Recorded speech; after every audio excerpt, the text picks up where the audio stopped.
Bismillahirrahmanirrahim. Assalamualaikum warahmatullahi wabarakatuh. Sahabat Syiar Indonesia Baca Quran dimanapun Anda berada, saya doakan mudah-mudahan dalam keadaan sehat, dalam keadaan bahagia. Karena insya Allah kita ini sudah masuk di hari yang kelima. Mudah-mudahan masih dalam semangat, masih dalam keistiqomahan dalam beribadahnya. Karena di episode yang kelima ini kita akan membahas terkait dengan hal-hal apa saja yang sangat dianjurkan untuk dilakukan di bulan Ramadan. Ya, terkhusus juga terkait dengan anjuran dari Nabi Muhammad SAW dan petunjuk-petunjuk yang ada di dalam Al-Quran. Baik, kita tahu bahwa bulan ini adalah bulan penuh ampunan, bulan penuh rahmat, bulan yang dimana bulan ini turun Al-Quran. Ya, Syahrul Ramadan alladzi unzila fihi Al-Quran. Ya, bulan Ramadan ini, di bulan Ramadan ini diturunkanlah Al-Quran oleh Allah Subhanahu wa taala. Tentu berarti ini adalah bulannya Al-Quran. Maka pertama itu kita harus memperbanyak membaca Al-Quran karena keutamaannya sungguh banyak. Ya, kalau misalkan para peserta mau mengetahui terkait dengan faidah-faidahnya, maka bisa merujuk di video yang telah kami sediakan. Ya, di playlist nanti cari di 31 faidah fi tadabburi wa tilawatil Quran. Ya, 31 terkait dengan faidah, manfaat dan merenungi dan membaca Al-Quran. Karena sangat banyak sekali. Ya, misal ya terkait dengan bahwa Al-Quran itu akan datang nanti di hari kiamat. Ya, sebagai pemberi syafaat, pemberi penolong. Iqra'ul Qur'an fa innahu ya'ti yaumal qiyamah syafi'an li ashabihi. Dan tentu sangat banyak. Nah, kemudian yang kedua, apa yang perlu kita lakukan? yakni al-isra' ila taubah wal inabah. Kita harus bersungguh-sungguh, bersegera. Ya, jika kita masih banyak maksiat, segera bertaubat di bulan ini. Karena ini bulan ampunan. Maka bersegeralah untuk bertaubat. Nah, tentu apa saja sih taubat itu? Kan taubat itu kembali ya. Tabayatubu taubatan. Ya, artinya kembali ke jalan yang lurus lagi, ke jalan yang lurus lagi yang diridhoi oleh Allah Subhanahu wa taala. Nah, apa saja yang memenuhi syarat dalam taubat? Ada 3 poin ya, atau 4 poin di antaranya. Yang pertama adalah kita harus menyesali dosa yang telah kita lakukan. Kemudian kita berhenti dari dosa tersebut dan berjanji tidak akan melakukannya. Nah, itulah taubat. Kemudian yang keempat, jika misalkan nih ada hak yang berkaitan dengan hak-hak orang lain, maka segera tuntaskan. Ya, segera kembalikan. Kemudian tadi ada al-inabah, al-isra' wa taubah wal inabah. Inabah itu lebih sekedar dari taubat, teman-teman. Dia membawa ketundukan dan kecintaan kepada Allah. Hal itulah inabah. Ya. Jadi tidak sekedar taubat, karena mencakup kesungguhan dalam mendekatkan diri kepada Allah secara terus-menerus. Dan orang yang berinabah ya tidak hanya meninggalkan dosa, tetapi juga memperbaiki diri dan meningkatkan ibadah. Nah, sebagaimana Allah sebutkan di Quran surat Az-Zumar ayat 54, nanti bisa diceknya, wa anibu ila rabbikum wa aslimu lah. Dan berinabahlah kalian kepada Tuhanmu, kepada Tuhan kalian, wa aslimu lah, dan masuklah ke dalam Islam. Maksudnya berserah dirilah kalian. Kan Islam itu artinya berserah diri. Orang yang berserah diri disebut muslim. Itu maka berserah dirilah kepada segala apa yang telah Allah tetapkan di dalam Al-Quran. Aturan-aturannya, larangan-larangannya dijauhi, aturan-aturan yang dilakukan. Min qabli ayyatiyakumul adzab, karena sebelum datang nih kepada kalian azab. Tsumma la tunsarun, dan kalian nanti tidak akan bisa ditolong. Jadi sebelum nanti datang azab kepada kita, azab yang paling pedih nanti di akhirat, yakni dimasukkan ke dalam neraka, maka kita bertobat di dunia. Karena batas taubat itu adalah ketika kita sudah wafat. Setelah wafat tidak ada lagi taubat. Maka mumpung kita masih diberikan kesempatan hidup, maka segeralah bertaubat. Ya, taubat dan inabah. Oke, baik, itu yang kedua. Yang pertama tadi membaca Quran, karena ini adalah bulan Al-Quran, bulan yang harus banyak kita membaca Al-Quran. Dan kedua terkait dengan bertaubat, ya, bersegera taubat dan bersegera inabah kepada Allah. Kemudian yang ketiga, wa itqanus siyam wal khusyu' fit tarawih, yang menyempurnakan puasa dan khusyuk dalam mengerjakan tarawih. Nah, ini ada hadis yang sangat luar biasa berkaitan dengan ini. Ya man shoma Ramadan imanan wahtisaban ghufira lahu ma taqaddama min dambi. Dan lanjutannya man qoma Ramadan. Nah, jadi sama nih, cuman beda katanya. Yang pertama tadi man shoma, yang kedua man qoma Ramadan imanan wahtisaban ghufira lahu ma taqaddama min dambi. Sama. Ya, siapapun yang mengerjakan puasa dan siapapun yang mengerjakan qiyamul lail, ya, termasuk di sana juga adalah tarawih, dengan penuh keimanan. Imanan. Ini sedikit ya. Kalau di dalam Al-Qur'an ataupun di dalam hadis nanti kalau kita menemukan kata iman, itu biasanya bersanding dengan amal soleh.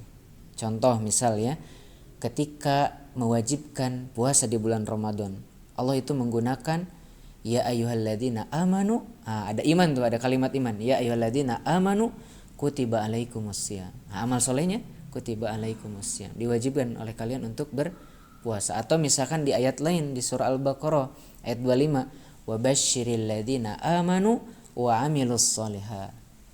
Innal ladzina amanu wa amilus sholihat. Maka kalau misalkan dikatakan iman, artinya itu harus disandingkan dengan amal soleh, dibuktikan dengan amal soleh.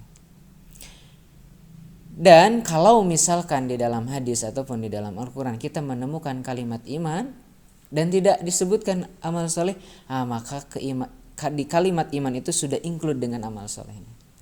Karena ketika dikatakan man shoma Ramadan imanan, nggak ada kan amal solehnya. Nah, artinya di situ sudah include dengan amal soleh. Maka siapapun yang beramal soleh, siapapun yang berpuasa dan siapapun yang mengerjakan qiyamul lail di bulan Ramadan, maka imanan, harus dengan iman dan dibuktikan dengan amal soleh yang didasari dengan ilmu tentunya, karena kita nggak mungkin beramal tanpa ilmu, ya. Maka orang-orang yang seperti ini bisa mendapatkan peluang apa? Ghufira lahu ma taqaddama min dambi. Allah akan ampuni dosanya yang telah lalu. Ya tentu ini dosa-dosa kecil. Kalau para ulama mengatakan ya ini adalah dosa-dosa kecil, bukan dosa-dosa besar. Ghufira lahu ma taqaddama min dambi. Diampuni seluruh dosanya yang telah lalu dan pada saat itu dia ketika dia berpuasa. Nah, namun ada hadis lain yang sangat mengkhawatirkan dan kita harus berjaga di sini. Makanya tadi kan disebutkan itqan wasyam dan sempurnakan siam. Artinya ada hal-hal yang bisa menghilangkan pahalanya. Yang berkata-kata rafath, berkata-kata kotor, berkata-kata keji, yaitu bisa menghilangkan pahala puasanya. Makanya Nabi juga bilang di dalam hadis yang lain, rubba shaimin laisa lahu min siyamihi ilal ju'i wal atas. Tidak sedikit, artinya banyak, betapa banyak dari umatku, kata Nabi, yang berpuasa di bulan Ramadan tetapi dia tidak mendapatkan pahala puasanya kecuali al-ju'i wal atas, kecuali hanya rasa lapar dan rasa haus saja.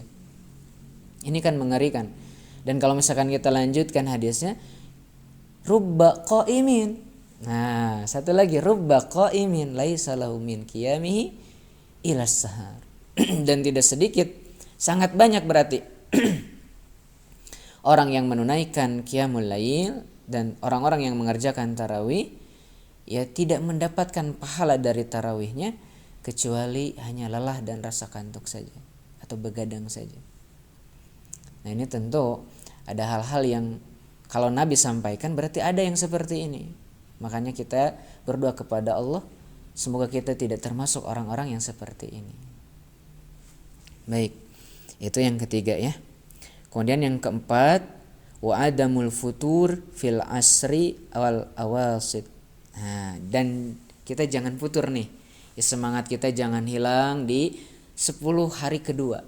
Nah, biasanya kita kalau hari 10 pertama kita semangat nih.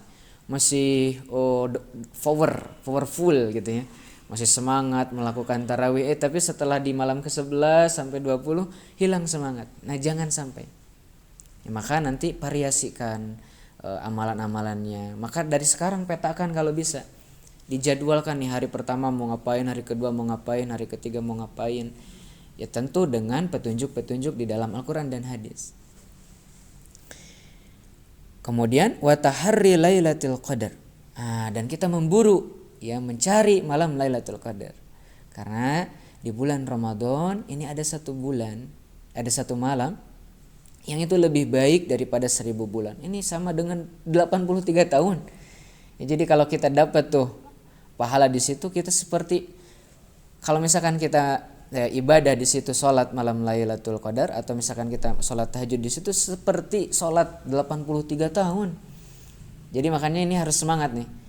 Nah, kapan terjadinya malam Lailatul Qadar? Para ulama sepakat, ya, tidak ada yang mengetahuinya secara pasti, akan tetapi Rasulullah SAW menyebutkan bahwa malam Lailatul Qadar itu terjadi di 10 malam terakhir.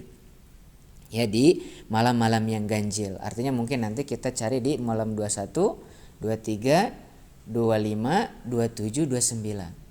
Nah, akan tetapi jangan menghususkan di malam-malam itu kita jadi semangat. Jangan, lebih baik kita semangat di 10 malam terakhirnya. Ya, jangan di ganjil-ganjilnya, jangan. Bagusnya semuanya. Ya, mudah-mudahan kita mendapatkan keutamaan malam Lailatul Qadar, karena malam itu lebih baik daripada 1000 bulan. Malam diturunkannya Al-Quran dan malam penuh ketenangan sampai fajar. Gitu ya, itulah yang demikian disebutkan di surah Al-Qadar. Dan ada amalan yang Nabi SAW sebutkan di malam Lailatul Qadar. Kita harus banyak berdoa, ya, terkait dengan malam Lailatul Qadar. Apa? Allahumma innaka afuwun tuhibbul afwa fa'fu anni. Nah, ini doa yang diajarkan oleh Nabi ketika di setiap malam harus dibacakan, apalagi di malam 10 malam terakhir. Ya, karena kita meminta taubat kepada Allah dan diampuni di seluruh dosa kita. Karena begini teman-teman, kalau misalkan kita diampuni oleh Allah, maka rahmat Allah diturunkan, cinta Allah kita dapatkan. Dan jika Allah cinta, maka apa yang tidak Allah akan berikan kepada kita? Ketika kita berdoa, maka Allah akan kabulkan. Dan ketika kita meminta, maka Allah akan berikan. Masya Allah.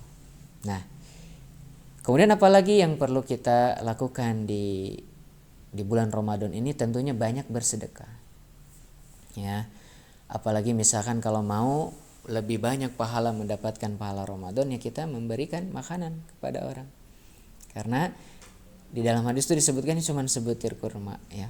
Akan tetapi ya jangan sebutir kurma juga, ya, kita berikanlah satu piring gitu ya, satu makanan untuk dia makan. Siapapun yang memberikan makanan, ya, walaupun itu sebutir kurma untuk orang yang berbuka, maka dia mendapatkan pahala sama seperti orang yang puasa. Itu hanya sebutir kurma. Akan tetapi jangan memahami, oh ya udah satu butir kurma. Enggak, kalau misalkan kita bisa satu piring, ya dengan kurmanya berikan, itu lebih baik. Ya, dan apapun yang kita infakkan, maka Allah akan ganti. Nah, demikian di surah Saba ayat 39. Kemudian apalagi? Nah, bagusnya iktikaf di masjid. Jadi 10 malam terakhir iktikaf. Nah, biasanya di masjid-masjid ada program iktikaf, ikuti, ya, di masjid-masjid terdekat saja. Oke, demikian ya hal-hal yang berkaitan dengan hal-hal yang dianjurkan untuk kita kerjakan di bulan Ramadan.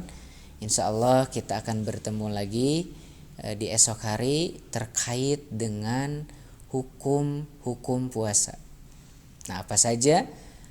Insya Allah kita akan jumpa lagi esok hari. Saya Yusuf Ibnu Ahmad.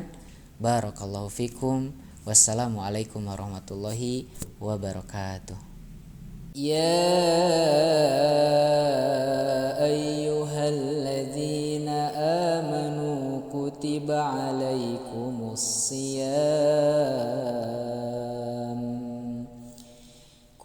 عليكم الصيام كما كتب على الذين من قبلكم لعلكم تتقون